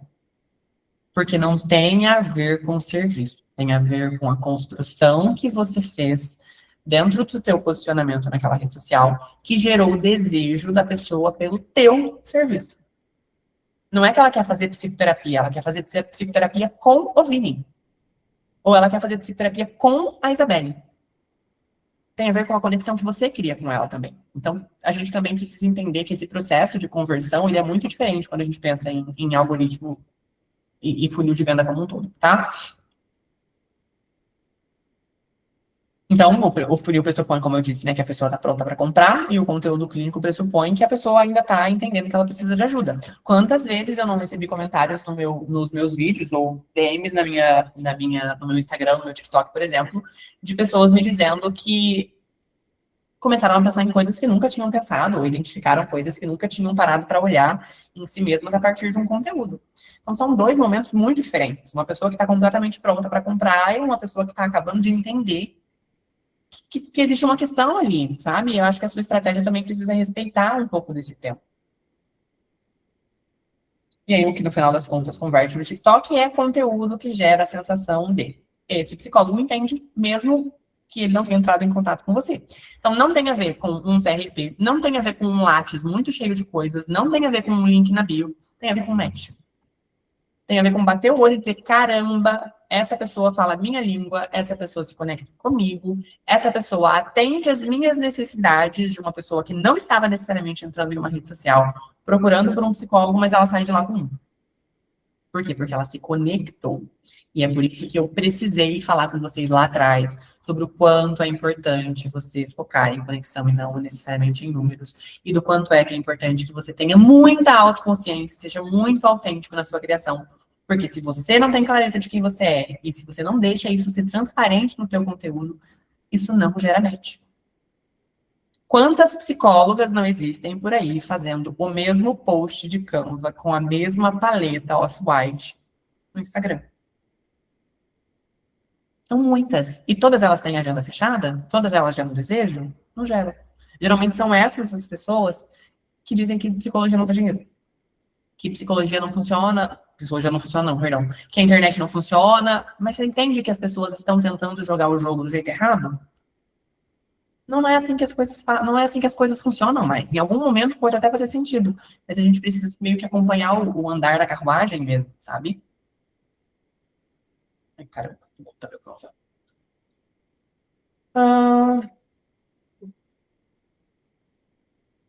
Então, não é para te preocupar. E aí aqui a gente vai falar um pouquinho sobre o porquê é que a gente precisa estar muito atento a essas modificações. Gente, meu negócio não quer deixar eu ver vocês e ver o conteúdo ao mesmo tempo. Deixa eu ver se agora vai. Não vai. Enfim, não é para preocupar vocês, mas o Instagram tem se tornado cada dia mais parecido com o TikTok. Por quê? Como eu disse para vocês, a gente tem um tempo de permanência de tela hoje muito maior no TikTok do que a gente tem no Instagram. E o que o Instagram está fazendo? Existe uma movimentação e uma atualização que está em andamento que propõe que a gente vai ter uma redução no número de entregas da nossa para o nosso público. Majoritariamente, o que vai acontecer é que a gente vai ter uma aba inicial que vai abrir o aplicativo e que vai ser como a For You do TikTok. Então, é lá que as pessoas vão majoritariamente te acessar e ter acesso a esses conteúdos. Os stories, eles vão diminuir em relação a nível de entrega, o que eu, particularmente, enquanto criador de conteúdo, acho uma grandiciosíssima perca, porque eu acho que story ainda é, e principalmente é por isso que o senso de comunidade do TikTok, do Instagram é tão forte. Porque as pessoas continuam te consumindo sem que você necessariamente esteja fazendo posts no feed. Então, elas consomem a rotina do Vini, elas se conectam e se mantêm ativas e lembrando de que o Vini existe, porque a manutenção dos stories acontece. Se a gente, de fato, perder os stories, ou se eles perderem a força que eles têm hoje, a gente está, inclusive, eu acho que o TikTok está dando um tiro no pé. Porque ele perde muito em termos de conversão. O story é uma coisa que converte absolutamente bem. Assim. Eu ouso dizer que um story bem feito converte mais do que um vídeo. Então, assim, eu ainda tenho minhas ressalvas em relação ao que vai acontecer com os stories, mas eu torço para que a atualização não, de fato, exclua ou deixe ele, o story vende, exatamente. Deixe o story escondido, tá? Então, o que está acontecendo é uma movimentação. A minha aposta é que o Instagram e o TikTok vão virar uma coisa só. Não necessariamente em termos de fusão de marcas, mas em termos de ideia de entrega. Porque o que a gente tem visto cada vez mais é o TikTok crescendo e o Instagram fazendo igual. Então, a tendência é basicamente que a gente vai ter uma réplica aí de rede social atrás de rede social, porque nós estamos falando de um mundo capitalista de retenção de tempo de tela e de número de usuários dentro de cada uma das plataformas, e a gente tem aí o TikTok como mantenedor desse pódio também. Então, é importante que a gente se adeque e se adapte às mudanças que vão acontecer também. E aí, para fechar, eu acho que isso aqui é muito importante. Não se esqueçam que o algoritmo ele não derruba o seu vídeo. Quem derruba o seu vídeo são as pessoas. Por isso, foque nas pessoas. Sempre nas pessoas. Sempre na conexão. Sempre no objetivo maior que você tem ali dentro. Não é o algoritmo que te flopa, é a forma como você produz seu conteúdo, que não conecta com as pessoas. Bom, gente, o que eu tinha preparado para vocês é isso. Eu espero que, assim como a gente tenta fazer no Instagram, eu tenha te retido até aqui. E, enfim, não sei se vocês têm alguma pergunta, se vocês têm alguma dúvida, se ficou claro para vocês, estou super aberto para tirar e trocar também. A retenção foi maravilhosa. A gente começou com um pouco mais de 17, agora a gente está com 16. Foi maravilhosa essa retenção, amei. O que eu mais gostei, Vini, foi que você realmente explica, eu acho que tudo, assim, como uma fofoca mesmo. Ficou intrínseco, assim, em você, de, tipo, cara, vou falar como uma fofoca isso aqui. Que não, você falou que ia ficar técnico, não vi nada técnico, sabe? Eu vi algo muito bem falado, muito bem explicado, num jeito que, às vezes, acho que até nem eu não consigo explicar. porque eu devaneio muito nas coisas, né? Então, sim, tem esse lado mais filosófico. Então, eu observei que o algoritmo do TikTok ele é muito próximo ao algoritmo do Instagram. Talvez agora também, principalmente por conta dessa mudança, tá ainda mais, né? Então, consegui entender que eles. É aquela coisa, né? Falam com pessoas. Então, essas pessoas vão movimentar ali, né? Não é só o algoritmo, mas ele funciona por conta das pessoas mesmo. E eu queria saber se as meninas têm alguma pergunta, têm alguma dúvida que ficou, que quer tirar, que quer falar, ou algum insight que teve. O Vini responde se precisar. Aproveitem o momento. A cabeça está explodindo nesse momento. Oi? A Natália falou que a cabeça dela está explodindo nesse momento. É muita informação, né? Insight, postar no TikTok. Sim, gente. Postar em todas as redes sociais, né? TikTok, YouTube, tudo. Tudo, tudo, tudo. Tem uma coisa importante, acho que eu não comentei com vocês, mas acho que é importante a gente falar também. E eu vejo, às vezes, às vezes eu acompanho as movimentações do grupo, mas nem sempre eu consigo. E às vezes eu vejo uma movimentação importante que a Isa faz, que eu acho que eu também estimulo muito que o pessoal faça, que é tomar cuidado com comparação. Por quê? Porque a gente está acostumado a se comparar com criadores muito grandes dentro da plataforma, né? Então, eu, por exemplo, me comparo com criadores muito maiores que eu, e aí eu me frustro porque meus números não são comparados aos deles. Mas eu acho que a gente tem que pensar numa coisa muito importante, que é proporcionalidade. Então, por exemplo, se eu tenho 100 seguidores e o meu Reels teve 300 visualizações, é como se eu tivesse 3 vezes o meu público assistindo ao meu vídeo. Sim. Você A pensa gente em fala muito disso para elas. caramba! Agora, se eu pego 200 mil pessoas da minha base e penso que um vídeo teve 400 mil visualizações, vocês entendem que a proporção... Aí teria que ser 600. Vocês entendem que a proporção é a mesma? Sim, sim. A gente fala muito disso para elas na terapia da clínica que a gente faz, né? Que tudo que você trouxe aqui, a gente faz num processo com as meninas dentro da Caminho de Essência, que é a terapia da clínica, de entender qual que é o posicionamento, como que vai colocar esse posicionamento dentro da rede social, de realmente atrair não, né? Gerar essa conexão, é o que eu trago muito para elas, que a gente não está querendo atrair ou captar pacientes, a gente quer gerar conexões com pessoas. E as pessoas precisam continuar ali, até porque a pessoa entra no teu Instagram e ela não vai ser sua paciente logo de cara. Ela vai ficar ali por um tempo te assistindo, para daí, então, ela pensar, eu quero realmente estar com essa pessoa. Então, fica te analisando ali, né? E a gente traz muito isso. As meninas às vezes falam, nossa, meu vídeo flopou. Tem uma das nossas alunas, ela tem um pouquinho mais de 500 seguidores, e aí, tipo, ela, não, meus vídeos só flopam, só flopam, só flopam. Aí a gente foi olhar, falou, vamos abrir, né? Tá flopando. 4 mil visualizações no vídeo. Eu fico, gente, da onde que tá flopando isso? A gente leva como base quem é muito grande. Sim, sim. E às vezes até quem é muito grande não chega a subir para cima da própria base de seguidores Não, que tem. também tem uma coisa muito importante. Se vocês olharem, por exemplo, a entrega dos meus últimos vídeos no TikTok, vocês vão ver que eu estou em uma low grade, assim. Eu diminuí a minha produção e eu diminuí o meu foco de produção no TikTok. Esse é um ponto muito importante também. Como eu falei para vocês, eu criava conteúdo 7 por 7 durante 3 meses. O que aconteceu foi que no final dos 3 meses eu estava sacudíssimo de fazer. Então, o que eu entendi, e aí o que eu defendo muito também, é que a gente crie conteúdo de maneira sustentável. Isso. O que é criar conteúdo de maneira sustentável? É criar conteúdo o quanto dá. Pode ser que o sustentável para mim seja 2 vídeos por semana, pode ser que para a Isa sejam 2 vídeos no mês. Se essa for a sua realidade, a possibilidade que você tem de criar, é melhor que sejam 2 no mês do que não sejam nenhum. Sim. Então, eu também acho que tem a ver com essa questão. Eu adoro que a gente está muito alinhado nesses pensamentos. E uma coisa que o Rian trouxe também, que é que eu acho que a métrica mais importante sempre vai ser o Pix na conta. Sempre. Sempre. E quem ama atender, mas odeia produzir conteúdo? Só concurso? Não. Não, vou falar que não. Não, não, não. Eu tenho uma amiga que ela não produz conteúdo.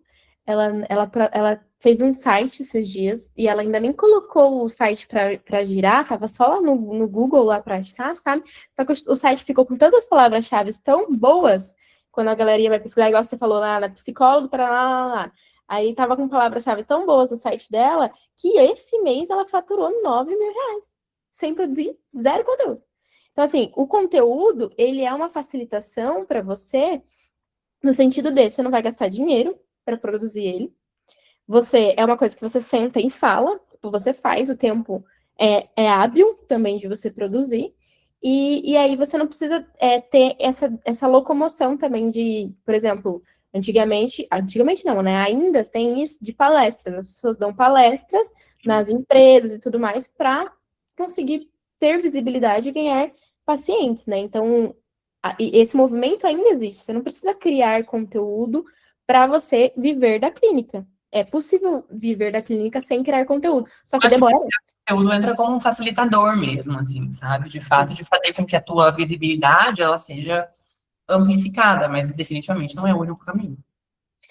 E esse ponto do ódio de produzir conteúdo, né? Eu acho que é uma coisa que acontece com todo psicólogo, porque a gente se forma para ser psicólogo, né? Não para estar ali na rede social. Mas é uma coisa que eu tenho observado bastante também, que a gente trabalha muito com aquela premissa da reatância psicológica, né? Que é, se é uma obrigação, eu não quero fazer. Eu Sim. preciso ter a minha liberdade para eu conseguir desenvolver e fazer aquilo, né? Acho que é esse o ponto de ressignificar. Eu acho importante a gente olhar para o Instagram como, não como só, né, parte do nosso trabalho, mas não como uma obrigação, mas como um jeito de você se colocar no mundo e colocar a sua forma de visão a partir da psicologia ali, né? Então, é entender que você está conversando com alguém de fato. Você não está produzindo conteúdo para atrair clientes, porque daí isso fica muito pesado. Porque se o cliente não vem, aí você não vai querer produzir mais.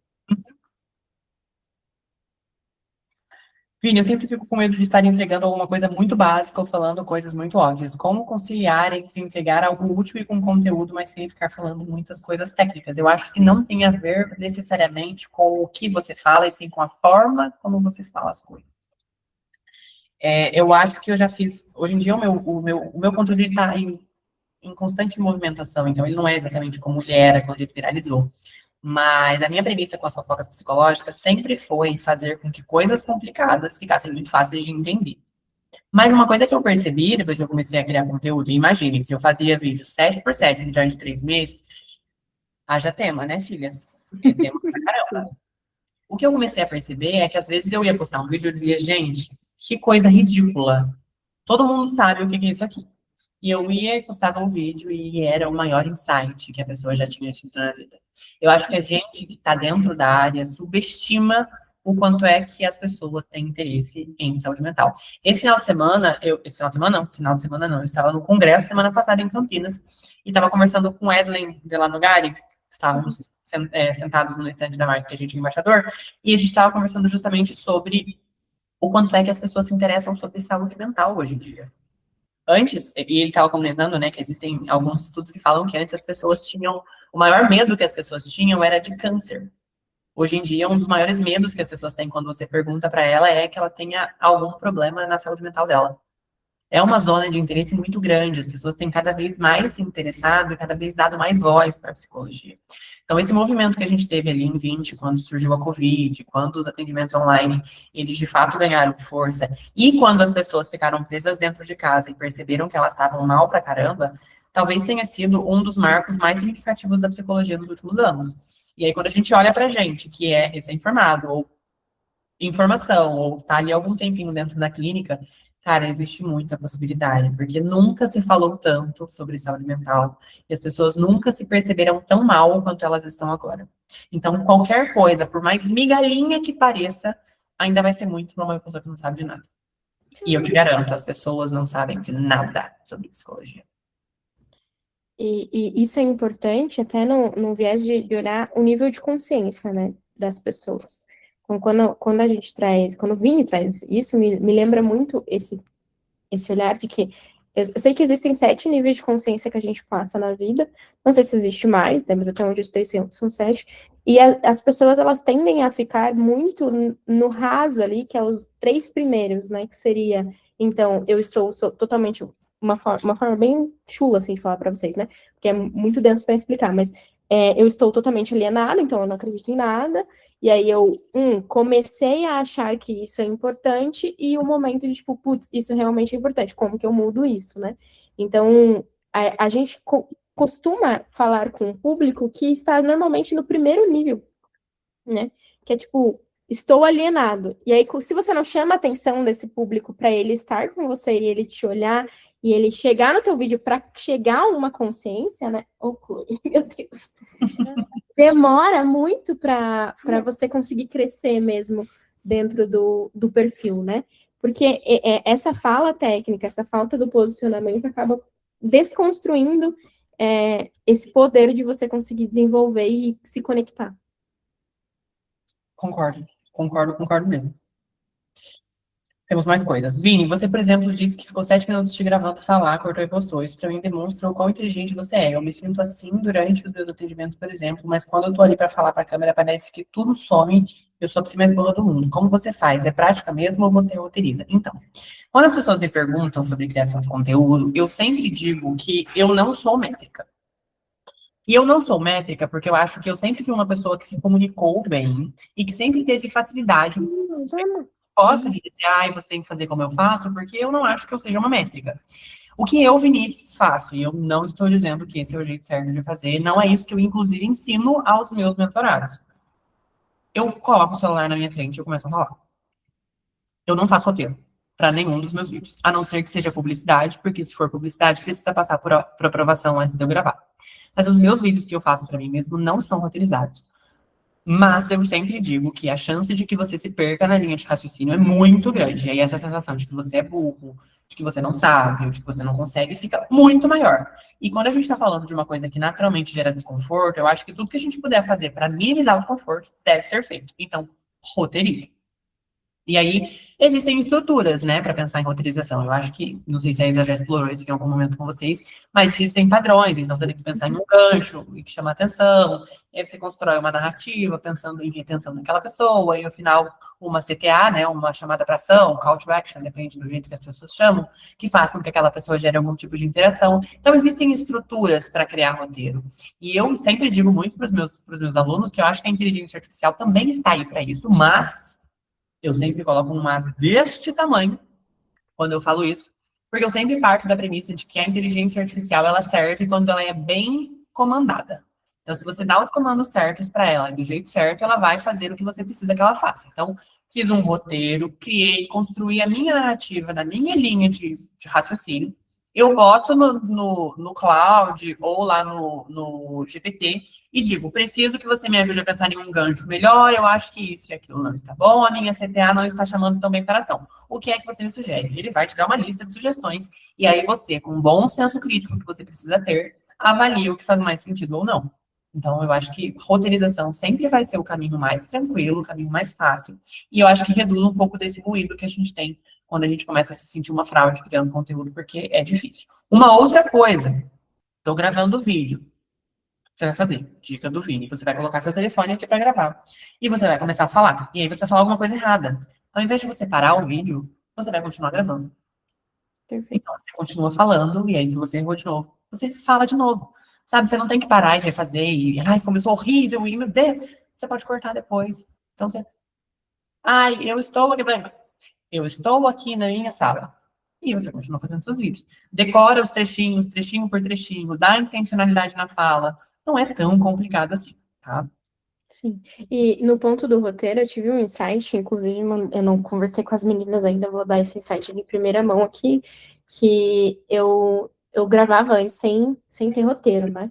Hoje eu gravo com roteiro, que facilita muito a minha vida, porque eu consigo gravar, tipo, 13 vídeos em 2, 3 horas, por conta que o roteiro já tá pronto. O que acontece que me fez virar a chave pro insight, né, de ter esse insight, que quando eu ia gravar no Flow, eu sentava e falava e eu precisava pensar na próxima frase. Então eu parava, pensava no que ia fazer sentido com aquilo que eu estava falando, para seguir a linha de raciocínio. Então eu demorava assim, tipo, sei lá, às vezes 20 minutos para gravar um vídeo de 1 minuto, porque eu ficava pensando e pensando e pensando e pensando. E agora com o roteiro, eu escrever o texto que eu quero falar, e aí o texto já estar ali economiza a carga cognitiva que eu vou ter para gravar aquele texto, porque eu já depositei tudo que eu tenho para falar no roteiro, e aí eu só vou pegar ali, e a gente utiliza muito, e fala para as meninas de utilizar o método frase a frase, que daí você não precisa decorar a frase. Então, você olha, pega uma frase e fala ela, e vai falando ela até você gostar da entonação. e daí daqui a pouco você gostou da entonação, sabe qual é essa aqui. Vou voltar lá, pego aquela frase e vou falando ela de novo até gostar da entonação que vai combinar com a frase anterior. Então, essa virada de chave de que o roteiro, ele facilita nesse processo de não ter uma carga cognitiva e emocional gigantesca na hora de gravar, tira essa sensação de eu sou burra e eu não estou conseguindo gravar, eu não sei fazer isso. Exatamente. Eu acho que reduz fricção, como a gente estava falando lá. Isso, reduz fricção, exatamente. É isso. Deixa eu ver aqui. A minha For You tem muito conteúdo de psi, tanto de psis para psis, como de psis psicoeducando. Eu tenho percebido que tem muito conteúdo igual e repetitivo. Fico pensando se não fica muito genérico ou cansativo para todo mundo igual, tenho essa impressão. Aí acaba que nada se destaca. Exatamente. É por isso que tanto conteúdo de psicologia não vai para frente. As pessoas criam conteúdo e falam, ai, não dá certo. Mas é porque a pessoa não coloca um pingo de personalidade. Um pingo, uma gotinha de personalidade num vídeo faz o vídeo se destacar. Os meus vídeos, se vocês olharem para os conteúdos da fofoca psicológica, vocês vão ver que não tem nada. Eu não estou inventando a roda em nenhum dos meus vídeos. Eu falo de conceitos da TCC, da ACT, da DBT, depende do que eu estou falando no vídeo. Aquilo é teoria. É teoricamente o que qualquer outra pessoa faz. A diferença não está no que você fala, está em como você fala. Então eu acho que é esse o diferencial. Você não vai conseguir fugir do que todo mundo está falando. Mas você não precisa falar como todo mundo está falando. E daí entra a autenticidade também, né? Total. Você pode falar do mesmo tema que uma pessoa está falando, mas falar de um jeito tão autêntico que a pessoa vai se identificar mais. E aí entra também um outro ponto, né? Que o público é diferente. Então não vai ficar maçante, porque você é psicóloga, então você vê o conteúdo de várias psicólogas ao mesmo tempo. Só que o público daquela psicóloga não é só psicólogos, são pacientes também. Então não fica maçante para o público que está assistindo. Sim, exatamente. Como você separa o tipo de conteúdo que posta no TikTok e no Insta? Então, eu não separo. Na verdade, depende, né? Tem uns que vão só para um lugar, tem uns que vão só para o outro. Mas é porque o meu conteúdo, ele é muito adaptado ao TikTok. E eu adaptei ele ao meu público do Instagram. O que acontece é que no Instagram a gente tem, majoritariamente, um crivo um pouquinho mais alto do que o do Instagram, do TikTok. Então, os conteúdos do TikTok, por serem conteúdos muito fast content, né? Que é como a gente fala quando a pessoa consome ele muito rápido. Quanto mais cara de, deixa eu sentar aqui e falar um negocinho que você rapidinho for, mais a pessoa geralmente se conecta. Então, as pessoas vão dizer que o conteúdo de TikTok geralmente é um conteúdo mais breve, mais informal, menos bem editado. O conteúdo do Instagram acaba sendo um pouco mais elaborado, um pouco mais longo, melhor estruturado. Mas eu vou lá e faço os dois. Que eu não fico preso a essas questões, mas eu acho que realmente existe essa premissa de que um lugar é mais uma coisa, outro lugar é mais outra. Tanto é que eu concentrei muitas minhas energias no início no TikTok. Tanto é que o meu perfil do TikTok tem quase 200 mil seguidores e o meu perfil do Instagram tem 35. O que é que eu tenho feito ultimamente? Eu tenho migrado a minha atenção um pouco mais para o Instagram. E depois que eu comecei a migrar a minha atenção um pouco mais para o Instagram, eu comecei a crescer um pouco mais lá também. Mas é uma coisa de equilibrar pratinhos mesmo, tá? Alguma dica para lidar com medo de críticas? Isso é uma coisa a coisa que mais me trava, apesar de saber que não tem como controlar. Então, eu acho que ter medo de críticas é uma coisa que você vai ter. Ter medo de julgamento é uma coisa que você vai ter. Comparação é uma coisa que você também vai ter. E aí, quando eu faço as mentorias com os meus alunos, né, eles trazem exatamente essa dor para mim. E eu acho que a coisa que eu consigo melhor fornecer em termos de recurso para que alguém lide com todas essas coisas é, de fato, que você lide. E aí pode parecer um pouco contraproducente, né, dizer que você tem que se sentir inseguro, mas é porque se você não se sentir inseguro e continuar fazendo, você vai se sentir inseguro e parar de fazer. Então, entre você estar sentindo uma coisa e fazer ou não algo que vai de encontro com o que você quer, eu prefiro que você sinta a coisa desconfortável enquanto você faz o que você quer. Então, eu tenho medo de crítica e por isso eu não crio. Isso faz com que, no final das contas, você se sinta frustrada porque você não criou. Se você sente medo de crítica, mas cria, a crítica vai estar ali, o medo de crítica vai estar ali, mas você vai estar em direção à coisa que é tão importante para você. E é por isso que eu comecei falando sobre valores. Por isso que é tão importante que você tenha clareza do que você quer. Porque eu, quando estava lá no começo da faculdade, e as pessoas me denunciavam para coordenação, e as pessoas me diziam que eu não podia fazer o que eu estava fazendo, ou as pessoas riam de mim e falavam que eu não tinha nada a ver eu criar conteúdo, continuei fazendo.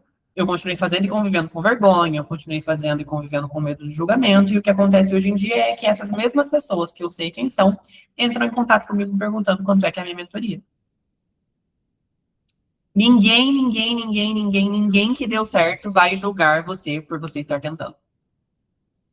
Só vai te julgar, só vai te apontar o dedo pessoas que não fazem o que você quer fazer.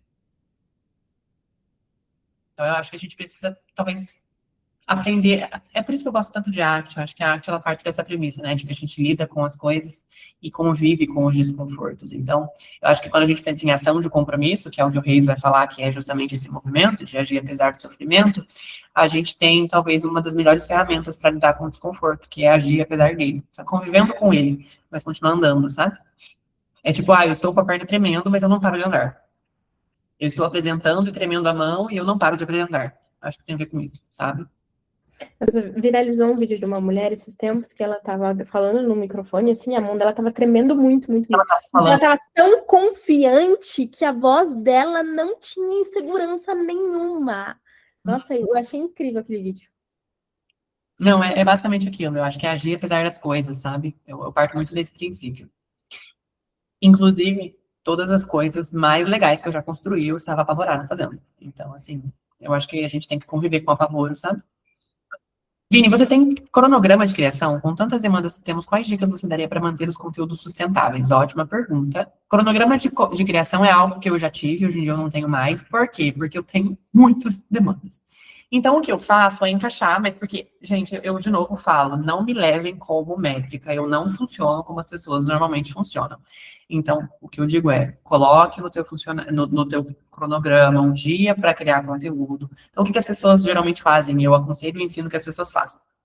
Você roteiriza uns 3, 4 vídeos, se você conseguir, ou mais que isso, se você conseguir. Você tira um espaço na sua semana para gravar aqueles vídeos, você edita aqueles vídeos e você decide quando é que eles vão ser postados. Você minimiza o ruído no sentido de, eu vou ter que gravar um vídeo agora, porque eu tenho que postar um vídeo hoje. Amanhã eu tenho que gravar outro vídeo, porque eu tenho que postar um vídeo amanhã. Então, você faz esse mini compilado de informações e aí você distribui isso ao longo da sua programação. Dicas para guardar ideias, bloco de notas do celular. Você vai ter um bloco de notas no seu celular, onde você vai vomitar toda e qualquer ideia que aparecer dentro da sua cabeça. Estou assistindo a um filme e tive uma ideia, anota. Estou conversando com alguém e tive uma ideia, escreve. Eu estou numa aula e pensei em um negócio legal, registra, porque você vai esquecer. Então, tenha esse grande compilado, que vai ser quase que uma referência bibliográfica para a inspiração dos seus conteúdos, e vai fazendo. Dentro, lógico, de novo, do que for sustentável para você.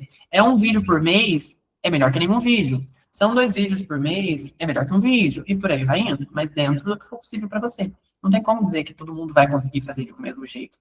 Até porque se a gente, de novo, caga a regra, aí a gente se frustra. Essas trends de como é a terapia comigo, e todo mundo falando a mesma coisa com variações muito sutis. Então, tem um amigo meu, inclusive, Thiago Lins, amigo meu. Ele é ser recém-formado também, e ele fez essa trend, mas ele deu uma pitada de Thiago, 6.000 likes, tem um carrossel dele. Viralizou. Várias pessoas procurando terapia, porque a trend que todo mundo faz foi feita com autenticidade. Gerou conexão. Já diria Taylor Swift, o sucesso sem esforço é um mito. Tenho orgulho de estar tentando, porque quem está comentando hate nas publicações dos outros não está alcançando nada das coisas que você está correndo atrás de alcançar. Exatamente. É uma frase que eu até compartilhei com os meus melhores amigos esses dias, que é: todas as pessoas que estão me criticando não estão em lugares em que eu quero estar. Perfeito. E isso me fez lembrar, que ela falou da Taylor, me fez lembrar do documentário da Hannah Montana, a Miley, né? Ela falou que quando foi criada a ideia desse documentário, eu não vou lembrar o nome da pessoa que ela se baseia, mas é uma pessoa que fala que você precisa falar das coisas como se elas já estivessem acontecendo. Então, ela estava num evento e perguntaram para ela: e aí, você vai fazer alguma coisa de 20 anos da Hannah Montana? E ela falou: sim, vou dar uma festa. E aí, acho que a agente dela, que estava do lado, ele olhou assim, tipo, como assim, cara? Como assim a gente vai dar uma festa? E todo mundo ficou maluco, tipo, como assim a gente vai dar uma festa? A gente não tinha nada programado.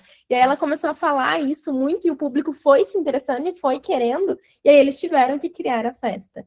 Então, acho que a criação de conteúdo, a criação de conteúdo, no sentido de fazer doses terapêuticas ali para os pacientes, vai muito neste lugar, de você plantar a semente, de, tipo, eu vou fazer isso. E aí as pessoas comprarem a sua ideia e você tem que fazer isso mesmo. A minha primeira turma de mentoria foi assim, sabia? É verdade, né? Eu virei assim, pessoal, eu vou fazer uma mentoria. Não tinha nada pronto da mentoria. Começa daqui 2 semanas. Aí eu fui lá e fiz a mentoria acontecer.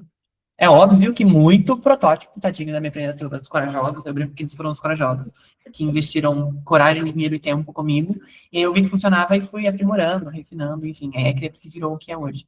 Mas eu acho que essas coisas a gente Funciona, tem né? que fazer assim mesmo. Sim.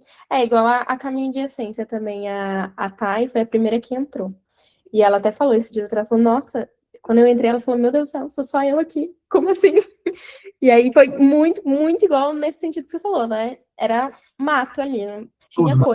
Tinha coisas boas, mas assim, em vista do que é a Caminho de Essência hoje, meu Né? Deus. Eu não tinha slide, Vai se aperfeiçoando, né? não tinha Google para gravar, sabe? Assim, eu lembro que eu não tinha computador, na época o computador já era do pau, eu fazia no computador do trabalho. Enfim, as coisas elas realmente vão acontecendo, assim. Aí, mais uma quebra de objeção, né? Que eu não tenho mecanismos, não tenho nenhum Mas, material para produzir e tal. Não, cara, começa com o que você tem. assim como você vai começar com insegurança, com medo de julgamento, com a frustração, você começa com a câmera ruim, a iluminação meia boca. Eu me mudei, tenho 2 semanas, e eu tenho um abajur e um fundo branco, mas agora eu tenho um escritório, que é uma coisa que eu não tinha. Então a gente também precisa ir reconhecendo, né, os momentos e os avanços que a gente vai tendo. Exatamente. Querem perguntar mais alguma coisa, meninas? Ou estamos bem? A retenção foi ótima, ó. Adorei essa retenção do Vini. Gente, se tiverem qualquer dúvida, por favor, podem me dizer, estou super aberto para a gente conversar. E também para sugestões, dicas, opiniões, enfim, se vocês quiserem também, fiquem super à vontade. Ai, que delícia. Ai, que bom, gente. Eu fico feliz em Eu saber. quero muito agradecer você ter vindo até aqui, né? De estar nesse momento disponibilizando seu tempo com a gente, de ensinar a gente um pouco mais sobre rede social. E eu quero te parabenizar pela sua eloquência, pela sua comunicação, que é muito ímpar. E assim, eu quero te ver muito mais longe do que você já está indo. Obrigado, obrigado mesmo. Muito feliz, gente, muito mesmo. Ah, é verdade, o Ria falou que na semana que vem nós vamos falar sobre o Temido CRP, né? O que pode, o que não pode postar, como conversar, como conduzir essa narrativa para não ficar com medo do CRP e também para jogar esse medo fora, né? Porque ninguém precisa ter medo disso. Qualquer coisa de nós se torna tudo terapeuta daí. Só respondendo uma coisinha que apareceu aqui, ó. Tô doida atrás de estágio clínico que nunca acho. Como você conseguir lá Lindo. em contatos? Networking. Muda o mundo. As pessoas dizem que, ai, né, networking não vale de mais nada, tá? Vale sim, então esteja na internet, marque sua presença, mas também se conecte com profissionais de psicologia. Sim. É muito importante que a gente tenha essas trocas. Foi assim que eu consegui o meu estágio. E foi um divisor de águas na minha vida também, né? Assim, dos muitos divisores de águas que eu tenho. Haja água para ser dividida nos últimos tempos, assim. Mas dos muitos divisores de água, esse estágio realmente ele modificou muita coisa, sabe? Então eu acho que é uma oportunidade mesmo. Se vocês tiverem, agarrem com todas as forças, E tá? eu acho que esse movimento de psicólogas que estão criando sua clínica dentro do digital vai começar a crescer cada vez mais, vai precisar cada vez mais de estagiários, porque antes não tinha, né? Era só clínicas físicas. Então, Sim. existem clínicas digitais também que também precisam disso, né? Então, quanto antes vocês se colocarem a carinha de vocês dentro da rede social, melhor vai ser, porque vocês são escolhidos por isso também. Uhum. É isso, gente. É isso. Ai, eu sou São José. Ai, menina, babado, vamos nos encontrar. Manda uma mensagem pra mim depois no Instagram que a gente faz um negocinho, um café. Que delícia. Eu vou Gente, adorar. a minha meta, eu falei pra Fernanda que eu tenho dívida social, eu vou contratar meu estagiário assim que eu estiver formado e com um pouquinho mais de mão na prática ali também, que acho que é uma oportunidade, acho que assim como eu tive, eu quero que outras pessoas também tenham, porque é um divisor de águas mesmo, tá? Sim. E essa história desse congresso, vocês me avisem, tá, dona Isa, por favor? E sim, a gente está bolando um congresso, a gente vai fazer ele acontecer. Aí Façam vai acontecer chegar o isso, congresso de bom, tá? psicologia clínica e marketing. Você é convidado VIP, né? Você Ah, vai pode. estar lá, vai estar lá como nosso embaixador também, tá? Gente, não bom ser embaixador. Esses dias minha amiga virou pra mim e falou assim: como é a sensação de ser o Gustavo Lima da psicologia? Adorei, muito bom. Enfim, queridos, é isso. Obrigado pelo tempo de vocês. Qualquer coisa, por favor, tô super à disposição, tá? Minha DM tá aberta pra gente conversar. Muito bom ter você com a gente, Vini. Gratidão. Imagina. Gente, beijos. Boa noite. Boa noite.